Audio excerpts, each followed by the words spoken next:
चलिए तो हम आगे बढ़ते हैं। हाइड्राइड्स, ये एक पॉइंट है यहां पर दिया हुआ है आपको, हाइड्राइड्स, या हम उसको कहेंगे metal hydrides. Okay, S block element में हमने इसके बारे में थोड़ा सा पढ़े थे, आपको याद होगा, हाइड्राइड्स।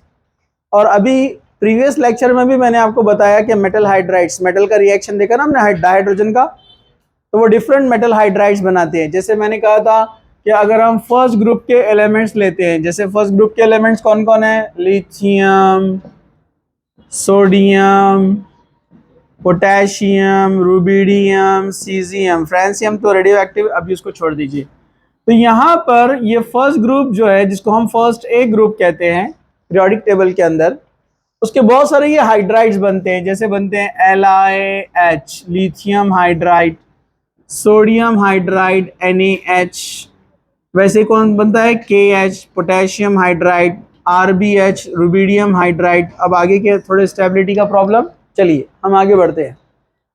अगर हम सेकेंड ए ग्रुप देखते हैं, सेकेंड ए ग्रुप में जिसमें आप क्या पढ़ते हैं, beryllium, magnesium, yes, calcium, strontium, इनके भी हाइड्राइड्स बनते हैं। इनकी वैलेंसी लेकिन 2 है, इसलिए क्या बनाते हैं, डाइहाइड्राइड्स। जैसे BeH2, MgH2, CaH2, SrH2 etcetera, ठीक है। बट यूजुअली जो बेरिलियम और मैग्नीशियम हाइड्राइड होते हैं, दे आर पॉलीमेरिक। क्या रहते हैं ये, पॉलीमेरिक, मतलब वो ब्रिज जो है स्ट्रक्चर बनाकर कई MgH2 आपस में कनेक्ट होते हैं। ये भी हमने एस ब्लॉक में डिटेल में पढ़ा था, नहीं याद आ रहा है, रिवाइज करो जाकर, ठीक है। ओके चलिए, एस ब्लॉक में डिटेल में हुआ था। अब यहां पर जो है हाइड्राइड्स को 3 ग्रुप में डिवाइड किया गया, they are divided into 3 categories. Okay, first they are categorized as saline और आयोनिक और सॉल्ट लाइक हाइड्राइड।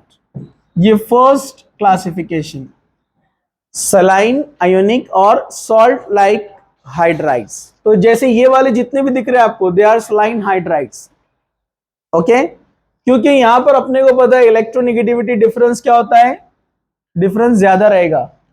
हाइड्रोजन का इलेक्ट्रोनिगेटिविटी बचपन से पढ़ रहे हैं अपन, 2.1, याद है आपको। हाइड्रोजन का इलेक्ट्रोनिगेटिविटी 2.1 है, power of attracting the shared pair of electron. Bonded electron को अपनी तरफ अट्रैक्ट करने की जो एबिलिटी है उसको बोलते हैं इलेक्ट्रोनिगेटिविटी। ये हम डिटेल में देख चुके हैं। ओके, अब यहां पर आपको ये भी याद होगा, लिथियम का जो इलेक्ट्रोनिगेटिविटी था वो कितना था, 1, कुछ याद है, लिथियम का इलेक्ट्रोनिगेटिविटी कितना था, 1। सोडियम का 0.9, 0.8, 0.8, 0.7, इलेक्ट्रोनिगेटिविटी डिक्रीज होते जाती है। मतलब अगर हम ऊपर से नीचे की तरफ जाएंगे तो इलेक्ट्रोनिगेटिविटी कम हो रही है, तो हाइड्रोजन के साथ वो जितना बॉन्ड बनाएगा उतना इलेक्ट्रोनिगेटिविटी डिफरेंस बढ़ेगा ना। अरे भाई 2.1 में से 1 माइनस करे तो क्या होगा, 1.1, लेकिन 2.1 में से 0.9 माइनस किए तो 1.2 होगा ना। मतलब डिफरेंस बढ़ रहा है ना, जितना डिफरेंस बढ़ता है उतनी पोलैरिटी बढ़ती है, यानी आयोनिक नेचर बढ़ता है। दो एलिमेंट्स के बीच में अगर इलेक्ट्रोनिगेटिविटी डिफरेंस ज्यादा है, मतलब उनका आयोनिक नेचर ज्यादा है, ठीक है, ये हम पहले पढ़ चुके हैं, ठीक है। तो इनका आयोनिक नेचर बढ़ता है, तो इनको इसलिए आयोनिक हाइड्राइड्स कहते हैं। ओके, तो आयोनिक हाइड्राइड्स या सलाइन हाइड्राइड जैसे होते हैं NaH, सोडियम हाइड्राइड फेमस है, वैसे लिथियम हाइड्राइड उसके ऊपर वाला जो है। ओके, डेफिनेटली जब मैं कहूंगा कि लिथियम का निगेटिविटी 1 है और हाइड्रोजन का निगेटिविटी 2.1 है, तो डेफिनेटली बॉन्डेड इलेक्ट्रॉन किसके तरफ शिफ्ट होंगे, टूवर्ड्स हाइड्रोजन। तो हाइड्रोजन बनेगा पार्शियल निगेटिव और ये बनेगा पार्शियल पॉजिटिव। मतलब हाइड्रोजन एज ए हाइड्राइड है यहां पर, ये बात मैंने आपको पहले बताया था। अगर हाइड्रोजन पर प्लस चार्ज है तो हम उसको क्या कहते हैं, प्रोटॉन। क्या कहते हैं हम उसको, प्रोटॉन। हाइड्रोजन पर एक इलेक्ट्रॉन है, ये न्यूट्रल फ्री रेडिकल है, याद है आपको। और हाइड्रोजन के पास जब एक्सेस में इलेक्ट्रॉन है तो वो उस पर चार्ज क्या आएगा, माइनस। इसको हम क्या बोलते हैं, हाइड्राइड आयन। हाइड्राइड आयन, तो H माइनस हाइड्राइड आयन होते हैं। And these can be prove by electrolysis. इसका इलेक्ट्रोलिसिस करने पर ये प्रूफ होता है। जैसे एक इलेक्ट्रोलिसिस किया गया रिएक्शन का, तो NaH, ओके, इसका इलेक्ट्रोलिसिस करते हैं यहाँ पर, इलेक्ट्रोलिसिस। इसका जब इलेक्ट्रोलिसिस किया गया तो जो H माइनस जो हाइड्राइड जिसको हम बोल रहे हैं, ये कलेक्ट हुआ कहां पर, एनोड पर, क्योंकि एनायन कहा जाते हैं एनोड पर और कैटायन कहा जाते हैं कैथोड पर। तो यहां पर क्या हुआ, 2 मोल्स, अगर हम इसको बैलेंस करते हैं तो 2 मोल्स ऑफ सोडियम ये डिपॉजिट हुआ है कहां पर, कैथोड पर। कहां पर हुआ ये कैथोड पर डिपॉजिट हुआ है। जबकि H2 किधर लिबरेट हुआ, एनोड पर। H2 लिबरेट हुआ ऑन एनोड, और अपने को पता है एनोड पर चार्ज क्या होता है, पॉजिटिव, और कैथोड पर चार्ज क्या होता है, नेगेटिव। तो एनोड पर पॉजिटिव चार्ज है, वहां पर जाकर हाइड्रोजन लिबरेट हो रहा है, मतलब वो hydrogen as a H minus गया ना वहां पर। मतलब उसको अगर आप डिटेल में देखना चाहे तो आप कैसे देखेंगे उसको, कि ये H माइनस था, उसने एक इलेक्ट्रॉन लॉस किया। जब H माइनस एक इलेक्ट्रॉन लॉस करेगा तो क्या बन जाएगा, H with this radical, plus एक इलेक्ट्रॉन चला गया, दूसरा H आया और एक दूसरे H ने भी इलेक्ट्रॉन लॉस किया। जब उसने लॉस किया इलेक्ट्रॉन तो दूसरा H एक इलेक्ट्रॉन जब लॉस करेगा तो कितने इलेक्ट्रॉन लॉस हो गए, 2, और वो दूसरा H भी एक इलेक्ट्रॉन लेकर यहाँ पे पहुंच गया, और दोनों ने शेयरिंग करके क्या बना लिया, H2 बॉन्ड। समझा आपको, ये जो H2 है इस तरह लिबरेट हुआ। तो ये H माइनस एनोड पर जा रहा है, ये प्रूफ हो रहा है कि उसके ऊपर चार्ज क्या है, माइनस। समझा आपको, तो एनोड पर प्लस चार्ज होता है, इसलिए एनोड पर जा रहा है हाइड्रोजन, मतलब वो हाइड्राइड एज ए माइनस है। ओके, चलिए अब हम आगे बढ़ते हैं। तो यूजुअली इनके एप्लीकेशंस भी बहुत सारे हैं, जिसमें से 2 फेमस रिएजेंट्स हैं, आप जानते होंगे जिसको, lithium aluminium hydride is a good reducing agent and sodium borohydride also. ये दोनों अच्छे रिड्यूसिंग एजेंट है, हम दोनों यूज करते हैं। They are the product of lithium hydride. मतलब अगर आप लेंगे lithium hydride 8 moles lithium hydride plus 1 mole of, आप लेते हैं Al2Cl3, Al2Cl6, क्योंकि AlCl3 होता है ना, Al ट्राइवेलेंट है, 3 बॉन्ड बनाता है, तो AlCl3 होता है, तो उसका डायमर कितना होगा, Al2Cl6। इनका आपस में रिएक्शन होता है और यहां पर ये बनता है लिथियम एल्यूमिनियम हाइड्राइड LiAlH4। पता है ना आपको, ये एक अच्छा रिड्यूसिंग एजेंट है, हम ऑर्गेनिक में इसको डिटेल में पढ़ने वाले हैं। लिथियम एल्यूमिनियम हाइड्राइड, ये लिथियम एल्यूमिनियम हाइड्राइड, अब 2 Al है तो डेफिनेटली कितने बनने वाले हैं, 2 lithium aluminium hydride. Lithium aluminium hydride very good reducing agent, ये हाइड्रोजन देता है रिडक्शन करने के लिए, हम ऑर्गेनिक में डिटेल में पढ़ने वाले हैं इसको, ठीक है। 2 Al थे इसलिए 2 लिथियम एल्यूमिनियम हाइड्राइड मिले अपने को। टोटल Li कितने थे अपने पास, 8, तो 8 में से कितने Li यूज हुए, ओनली 2, बचे कितने Li, अब 6 Li है और 6 Cl है अपने पास, दोनों मोनोवैलेंट है ना, 6 LiCl। समझा आपको। अब हाइड्रोजन कितने बचे यहां पर, यहां कितने हाइड्रोजन यूज हुए, 4 2 जा, तो 8 ही हाइड्रोजन थे ना, बैलेंस हो गया। समझा आपको, ठीक है, ओके। चलिए वैसे ही हम जो है सोडियम हाइड्राइड का भी एप्लीकेशन यहां पर देखते हैं कि एक बहुत अच्छा रिड्यूसिंग एजेंट बनाने में ये काम आता है, वो है सोडियम बोरोहाइड्राइड। कौन है वो, सोडियम बोरोहाइड्राइड। तो NaH लेंगे आप 2 मोल्स और यहां पर आप लेंगे B2H6 डाइबोरेन। याद है आपको 11th में हाइड्रोकार्बन में हमने पढ़ा है इसको, हाइड्रोबोरेशन ऑक्सीडेशन, टर्मिनल पे OH लाने के लिए, अल्कोहल बनाने के लिए। कितने लोगों को याद है, बस 1 2 3, 3 लोगों को याद है? वाह क्या बात है, क्या बात है।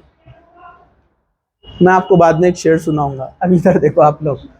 हाँ क्या बात है, आप लोग भूल गए इसको। सोडियम बोरोहाइड्राइड, ये भी एक अच्छा रिड्यूसिंग एजेंट है, ये एल्डिहाइड कीटोन में आने वाले हैं, ठीक है। It is also a good reducing agent. Definitely अपने पास सोडियम यहाँ पर 2 है और बोरॉन भी 2 है, तो सोडियम बोरोहाइड्राइड कितने बनेंगे? 2। 2 सोडियम यूज हो गए, 2 बोरॉन यूज हो गए। हाइड्रोजन कितने? 4 2 8, और यहाँ पर हाइड्रोजन कितने हैं? ये 6 और ये 2, 2 है ना, हो गया बैलेंस। तो ये सोडियम बोरोहाइड्राइड और लिथियम एल्यूमिनियम हाइड्राइड बनाने के लिए ये यूजफुल है, ओके। इसके अलावा आप लिथियम बोरोहाइड्राइड भी बना सकते हैं। लिथियम बोरोहाइड्राइड NaH की जगह क्या लेना पड़ेगा? 2 moles of LiH, B2H6, same same same, 2 moles of LiBH4। समझा? कुछ मुश्किल? नो मुश्किल। This is about ionic hydride. समझा? अरे समझा क्या? चलिए नेक्स्ट हम देखते हैं यहां पर कोवेलेंट हाइड्राइड। क्या देखेंगे हम यहां पर? कोवेलेंट हाइड्राइड, जरा ध्यान से। नंबर 2, सेकेंड क्लासिफिकेशन, जो सेकेंड कैटेगरी है हाइड्राइड्स की जो यहां पर की गई है, वो है कोवेलेंट हाइड्राइड। Covalent hydride. तो थोड़ा सा समझाते हुए आगे बढ़ूंगा मैं, सब लोग जरा ध्यान से देखना, ओके। सब लोग थोड़ा कंसंट्रेशन से। अभी मैंने आपको बताया आयोनिक हाइड्राइड कि आपने लिया लिथियम, उसको बॉन्ड बनाया विथ हाइड्रोजन, लिथियम हाइड्राइड। इसका निगेटिविटी कितना था? 1, इसका निगेटिविटी था 2.1, ओके। तो अब डिफरेंस निकालेंगे, 2.1 माइनस 1, तो आंसर आएगा 1.1, बराबर है ना। तो डिफरेंस जितना ज्यादा रहता है उतना आयोनिक नेचर ज्यादा रहता है। बुक में बहुत शॉर्ट में दिया है, मैं थोड़ा डिटेल में बेसिक्स बता रहा हूँ, हर जगह काम आएगा आपको, जरा ध्यान से देखो। हर जगह मतलब मॉल में नहीं, आपके future career as well as आपके सिलेबस में, ठीक है। रोज आए तो बहुत फायदा रहता, मालूम आपको। रोज आए ना तो ऐसा अपना दिल लगता क्लास में, नहीं तो ऐसा दिल घबराता है, क्या चल रहा है, जल्दी से मुझे जाना है, कोई आईसीयू में ऑक्सीजन लगा दे मेरे को, बराबर है कि नहीं। घबराहट होती है क्योंकि आपका बेसिक जब छूट जाता है तो आपको लगता है कि ये आपको नहीं आएगा, या आपके बस की बात नहीं है। आप अपने आप को अंदर दिल ही दिल में बोलते हैं, मुन्ना छोड़ दे, तेरे बस का नहीं है, बराबर है कि नहीं है। हाँ, वो रील्स में आते ना मीम्स बीच बीच में, तुमसे नहीं हो पाएगा, बराबर है कि नहीं है। आजकल रील्स में हर जगह एक से एक चीजें सीखने को मिल रही। हाँ तो समझा ना, आपको मशहूर है ना बहुत। हाँ तो ऐसा दिल बोलता अपना, कब? जब बेसिक क्लियर नहीं रहा तो, ठीक है। और याद रखो आजकल बच्चे मोटिवेशन होने के लिए रील्स देख रहे हैं। सिर्फ रील्स देखने से मोटिवेशन नहीं होता, एक से एक डायलॉग, शेर आ रहा, लॉयन आ रहा, टाइगर आ रहा, और बड़े बड़े डायलॉग, और क्लास में आते ही पचका। तो बेसिक्स रेगुलरिटी बहुत इंपॉर्टेंट है, ये बात आप याद रखो, वरना दिल नहीं लगता पढ़ाई में। चलो खैर जाने दो, सब लोग जरा ध्यान से। क्या सब लोग जाग रहे हैं? हाँ तो ये यहां पर अगर हम आगे बढ़ते हैं कौन सा पीरियोडिक टेबल में, नए लोग भी जरा ध्यान से, हमने पढ़ा था, आपको याद होगा, लीबेबकनोफनी, याद है आपको? लीबेबकनोफनी, lithium, beryllium, boron, carbon, nitrogen, oxygen, fluorine, neon. मतलब इनका पीरियोडिक टेबल में जो नंबर था, ग्रुप नंबर, जिसको हम कॉलम बोलते हैं, ग्रुप नंबर क्या था? 1 2 3, नहीं 13, बीच में डी ब्लॉक छोड़ा है ना हमने। 13 14 15 16 17 18। और अगर रोमन में नंबरिंग देखते हैं हम इसकी, तो रोमन में नंबरिंग किस तरह से थी? First A, second A, third B, क्योंकि बाकी के ए कौन थे? डी ब्लॉक में, ठीक है। Third A, fourth A, fifth A, sixth A, sorry B ना, ए वाले तो बीच में जाएंगे ना अपने, third B, fourth B, fifth B, six B, seven B और जीरो ग्रुप। याद है आपको? ये इस तरह से नाम थे। अगर इनके हाइड्राइड्स हम बनाते हैं तो जरा आप लोग थोड़ा सा ध्यान से देखिए, यहां पर बनेगा थोड़ा गैप, ठीक है। लिथियम हाइड्राइड, बेरिलियम हाइड्राइड, हालांकि ये भी पॉलीमेरिक होता है लेकिन अभी समझने के लिए थोड़ा सा, हाँ बैठ जाओ इधर देखो। अब बोरॉन की वैलेंसी कितनी है? 3, तो क्या बनाएगा? BH3। क्या बनाएगा? BH3। हाँ ये भी मैंने आपको बताया था, BH3 स्टेबल नहीं होता है, B2H6 बनाता है, लेकिन अभी सिर्फ समझने के लिए, ठीक है। BH3। अब कार्बन का वैलेंसी 4, क्या बनाएगा? CH4। इनका वैलेंसी मैंने कल ही बताया आपको, 1 2 3 4, 3,5 2,6 1,7, बिसाइड 2,4 ये अलग भी बताता है, एक्सेप्शन वो अपन बाद में देखेंगे, ओके। अब जरा ध्यान से देखो, ऐसा होता है, हाँ सब लोग जरा ध्यान से देखो यहां पर। तो ये CH4 4 है ना, वैलेंसी CH4 बनाएगा ना, मीथेन बचपन से जानते हैं ना इसको आप। फिर अब इसका वैलेंसी यहां से क्या होता है? NH3 कम होता है ना, 3, और ये ऑक्सीजन का H2O, और ये HF एक ही बनाता है ना, 1। इसने कितना बनाया? ऑक्सीजन ने 2, ये नाइट्रोजन ने कितना बनाया? 3। समझा आपको? तो आप देखेंगे जो S ब्लॉक वाले हैं, ये वाले जो हाइड्राइड होते हैं, S ब्लॉक वाले हाइड्राइड, S ब्लॉक वाले हाइड्राइड होते हैं आयोनिक। क्या होते हैं ये? लेकिन जब हम आगे चले जाते हैं तो इलेक्ट्रोनेगेटिविटी बढ़ती है ना, लीबे बकनो फने, left to right electronegativity increases. मतलब अगर आप इलेक्ट्रोनेगेटिविटी देखेंगे इनकी, तो इलेक्ट्रोनेगेटिविटी मिलती है हमको ऐसे, 1 1.5 2 2.5 3 3.5 4, अरे 0, नोबल गैस 0 रहती है, किधर है? जागो। अब इलेक्ट्रोनेगेटिविटी बढ़ रही है तो डेफिनेटली जब बोरॉन की नेगेटिविटी 2 है, तो बोरॉन के साथ जब अपना हाइड्राइड आएगा, बॉन्ड बनाएगा, 3 हाइड्रोजन आएंगे, अपन एक ही देख रहे हैं अभी, ठीक है, 3 आएंगे BH3। बोरॉन का नेगेटिविटी 2, हाइड्रोजन का 2.1, 2.1 माइनस 2 0.1, डिफरेंस बहुत कम है ना, तो जहां इलेक्ट्रोनेगेटिविटी डिफरेंस कम होता है दे आर कोवेलेंट। क्या रहते वो? मतलब ये पूरे P ब्लॉक वाले क्या बनाने वाले हैं? Covalent hydride. तो P ब्लॉक क्या बनाते हैं? Covalent hydride. समझा क्या? अब कोवेलेंट हाइड्राइड में भी थोड़ा सा ध्यान देना है आपको। कोवेलेंट हाइड्राइड में अब 3 टाइप है। कोवेलेंट हाइड्राइड में 3 टाइप है। कौन कौन से वो 3 टाइप है, यहां पर जरा ध्यान से देखिए आप लोग। वो 3 टाइप यहां पर है। First, number 1, electron deficient. कौन से है? Electron deficient. Number 2, electron moderate. Electron moderate. और थर्ड क्या है? Electron rich. Electron rich. ये 3 टाइप होते हैं। तो इसको भी पहचानना बड़ा आसान है। आपको याद होगा मैंने इनकी वैलेंसी बताई थी आपको इलेक्ट्रॉन की, लेकिन इसके लिए अपने को अगले पेज पे थोड़ा सा जाना पड़ेगा, यहां पर जगह कम है। चलिए तो फिर से बोलिए, मैंने आपको 3 टाइप बताए कोवेलेंट के अंदर। पहला था आयोनिक, वो हो गया। उसके बाद सेकंड कोवेलेंट। अब कोवेलेंट में 3। कोवेलेंट में 3 कौन कौन से? पहला कौन सा था? Electron deficient. Electron deficient. दूसरा कौन सा था? इलेक्ट्रॉन मॉडरेट, या इलेक्ट्रॉन सफिशिएंट भी बोलते हैं उनको। क्या बोलते हैं? इलेक्ट्रॉन सफिशिएंट या इलेक्ट्रॉन मॉडरेट। और थर्ड कौन था? Electron rich. Electron rich. फिर से एक बार, लीबे।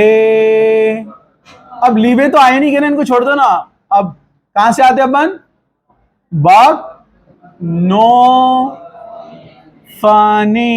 बकनोफनी। चलो, एटॉमिक नंबर याद है आपको? अरे याद है क्या? भूल गए नए लोग? Hydrogen, helium, lithium, beryllium, boron, carbon, nitrogen, oxygen, fluorine. Atomic number याद है क्या? एटॉमिक नंबर याद है क्या? 1 2 3 4 5 6 7 8 9, neon 10। Okay, electronic configuration shell wise अगर देखते हैं तो 1 के में 1, एल में 0, 2 के में 2, एल में 0, इधर। हाँ, आगे चलो। अब 3 बोले तो क्या होगा? 2 कॉमा 1, इधर 2 comma 2, boron 2 comma 3, carbon 2 comma 4, nitrogen 2 comma 5, oxygen 2 comma 6।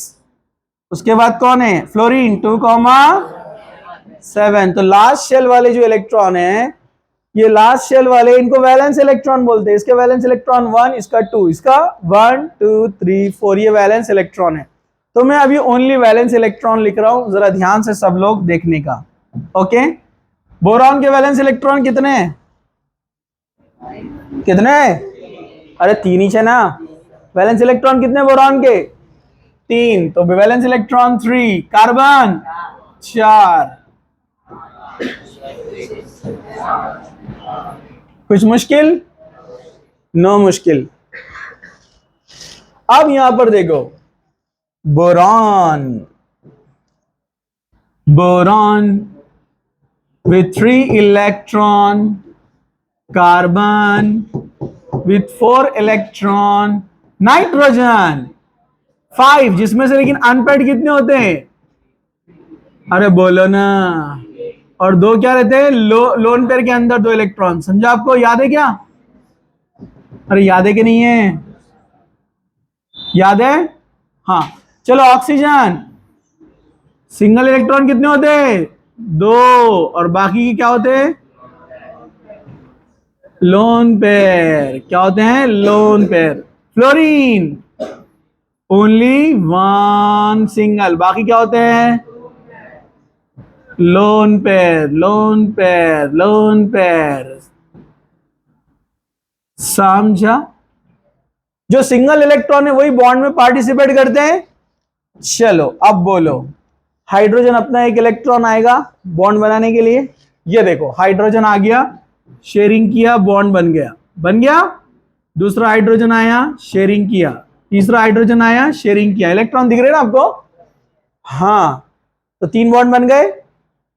3 bond मतलब कितने इलेक्ट्रॉन? 6। ऑक्टेट कंप्लीट है? ऑक्टेट कंप्लीट है? नो, 8 चाहिए ना। ऑक्टेट कंप्लीट नहीं है, इसलिए क्या बोलते हैं? Electron deficient. क्या बोलते हैं इसको? इलेक्ट्रॉन की कमी है। समझा? ओके, आगे बढ़ते हैं हम। 4 इलेक्ट्रॉन कार्बन के पास। Hydrogen 1, hydrogen 2, hydrogen 3, hydrogen 4। 4 bond, 4 valence electron थे। ओके, 4 बॉन्ड मतलब कितने इलेक्ट्रॉन? 8। Octet complete?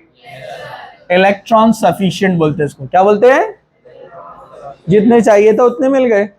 चलो, नाइट्रोजन, एक इलेक्ट्रॉन हाइड्रोजन, दूसरा इलेक्ट्रॉन हाइड्रोजन आया, तीसरा इलेक्ट्रॉन हाइड्रोजन आया, NH3 बन गया।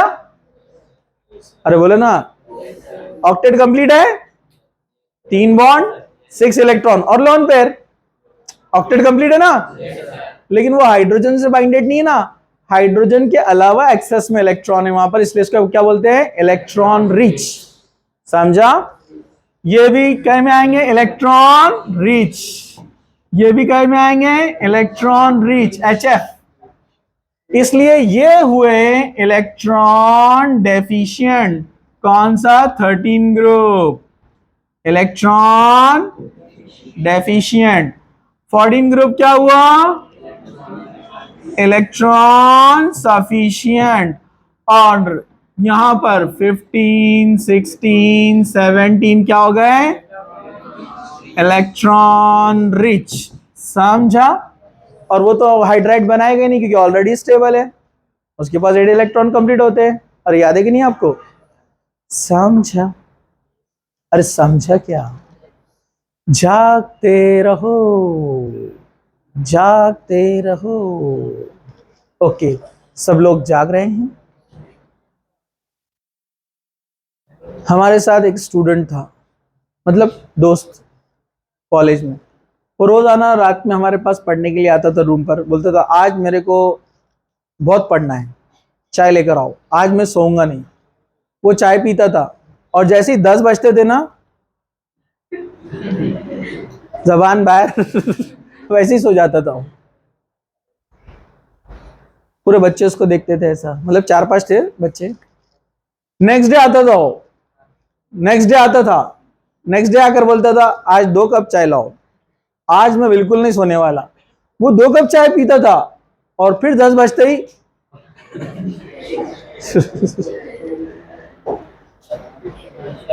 तो ऐसे कुछ बच्चे रहते हैं माशाल्लाह। नहीं, कुछ भी स्टोरी नहीं बनाने का दिल से, कॉफी पीता था, ठीक है। इधर देखो, हाँ, जितना होता है बोलने का, सच्ची सच्ची। हाँ, ओके, तो सब लोग जाग रहे हैं, वो उनको उठाओ। हाँ, जालना आ गया। Next, third type. यहां पर थर्ड टाइप है, थर्ड टाइप है नॉन स्टाइक्योमेट्रिक। क्या है? Non stoichiometric, stoichiometric hydrides, non stoichiometric hydrides. पहले वाले जो दो थे ना, पहले वाले आयोनिक और कोवेलेंट, वो स्टाइक्योमेट्रिक है। स्टाइक्योमेट्रिक मतलब हैविंग फिक्स फॉर्मूला, जिनका फॉर्मूला फिक्स होता है। फॉर्मूला फिक्स है ना, लिथियम हाइड्राइड LiH, एक Li और एक H, समझा आपको?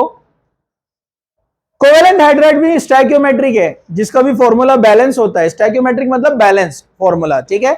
जैसे CH4 मीथेन, एक कार्बन 4 हाइड्रोजन, बैलेंस है ना। हाँ, जो नॉन स्टाइक्योमेट्रिक होते हैं ना, they are non-stoichiometric, means don't have a specific formula, no fixed formula. Actually, hydrogens are present in the metal like impurity. मतलब हाइड्रोजन जो प्रेजेंट रहते हैं मेटल में, वो क्या रहते हैं? As a impurity. मैं उसको अच्छे से समझाता हूं, हम सॉलिड स्टेट में इसको पढ़ने वाले। जैसे फॉर एग्जांपल सोडियम मेटल है, तो ये सोडियम मेटल पीस है। सोडियम मेटल के आयंस है ये बीच बीच में, ठीक है, आपको दिख रहे हैं यहां पर। ये सोडियम मेटल के क्या है? नहीं, एटम्स है, एटम्स। बीच में एक जगह एब्सेंट हो जाएंगे, यहां से सोडियम मेटल नहीं आया। जब हम सोडियम प्रिपेयर कर रहे थे फॉर एग्जांपल, या दूसरा कोई, बीच में आकर हाइड्रोजन बैठ गया छोटा सा कोने में। इसका हम पूरा डिटेल क्लासिफिकेशन सॉलिड स्टेट में पढ़ेंगे। एक तो उसने जगह ले लिया, किसकी ले लिया? सोडियम की। ये सारे सोडियम है, कलर चेंज कर देंगे, ठीक है, आपको यकीन नहीं आ रहा, ठीक है, समझा आपको? सब सोडियम के बीच में हाइड्रोजन आ गया। इसको वैकेंट टाइप बोलते हैं, वैकेंट टाइप, लेकिन अभी नहीं पढ़ाऊंगा मैं, वो सॉलिड स्टेट में पढ़ेंगे अपन, ठीक है। हाँ, इसको वैकेंट टाइप बोलते हैं। और कभी कभार क्या होता है कोई मेटल है, कभी कभार क्या होता है, कोई मेटल है, फॉर एग्जांपल आयरन वगैरह कोई भी है, जैसे आयरन है यहाँ पर, ये आयरन के यहाँ पर क्या है? एटम्स है, आयरन, ओके। उसके बीच में जो गैप होता है ना, गैप, ये गैप दिख रहा है आपको? इस गैप को बोलते हैं वॉइड। क्या बोलते हैं इसको? ये वॉइड में कभी कभार इतनी स्पेस होती है कि वहां पर हाइड्रोजन जाकर बैठ जाता है, ओके। ये हाइड्रोजन यहां के बैठ गया है, तो कुछ कुछ स्पेस को वो ऑक्यूपाई कर लेता है, जो वॉइड मतलब एम्प्टी स्पेस। मेटल एटम्स जब अरेंज होते हैं ना, बीच में गैप्स होते हैं, वो गैप्स को बोलते हैं वॉइड। ये भी हम सॉलिड स्टेट में डिटेल में पढ़ने वाले हैं, ठीक है। तो ये कभी वॉइड्स में आकर बैठ जाते हैं, कभी कुछ मेटल्स के बीच में आ जाते हैं। जनरली ये कैसे बनते हैं? ड्यूरिंग प्रिपरेशन, जब मेटल्स बनाए जाते हैं, मेटल को प्यूरिफाई किया जाता है, तो वहां पर जो भी इंप्योरिटीज प्रेजेंट है आसपास में, क्योंकि आसपास में ये इंप्योरिटी सब जगह रहती है ना, हाइड्रोजन नेचर में है, ऑक्सीजन है, नाइट्रोजन है, तो जनरली इंप्योरिटी में सब आते हैं, हाइड्रोजन, नाइट्रोजन, ऑक्सीजन। लेकिन हम स्पेशल हाइड्राइड वाले देख रहे हैं यहाँ पर। जैसे कुछ एग्जाम्पल यहाँ पर दिए हुए, इनको कैसे लिखा जाता है अगर आप देखेंगे तो इनको शो किया जाता है ऐसे, जैसे फॉर एग्जाम्पल लैंथेनम है, लैंथेनम के साथ 2.87 हाइड्राइड ऐसे लिखा हुआ आएगा। एग्जाम्पल मैं यहां लिख देता हूं, उसको जगह कम है अपने पास, ऐसे आएगा लैंथेनम एंड हाइड्रोजन 2.87। इसका मतलब ये रेशियो में उसके साथ हाइड्रोजन का इंप्योरिटी है उतना, समझा आपको। वैसे ही और एग्जाम्पल यहां पर दिए हुए हैं, जैसे एक सिंपल निकेल वाला लेते हैं हम, 0.6 से 0.7 होता है इसके अंदर, ये आपको लर्न करना जरूरी नहीं है। निकेल हाइड्राइड 0.6 से 0.7 ऐसे कुछ मेटल हाइड्राइड्स वहां पर दिए हुए। ये देखिए आपको कोई फॉर्मूला बनेगा क्या इसका? नो, इसको बोलते हैं नॉन स्टाइकियोमेट्रिक हाइड्राइड। या तो वैकेंट कोई एक एटम की जगह हाइड्रोजन का एटम बैठ जाएगा। ये यूजुअली कब होता है? जब उनके साइजेस क्या है? सिमिलर। ये कौन से मेटल्स के साथ होता है?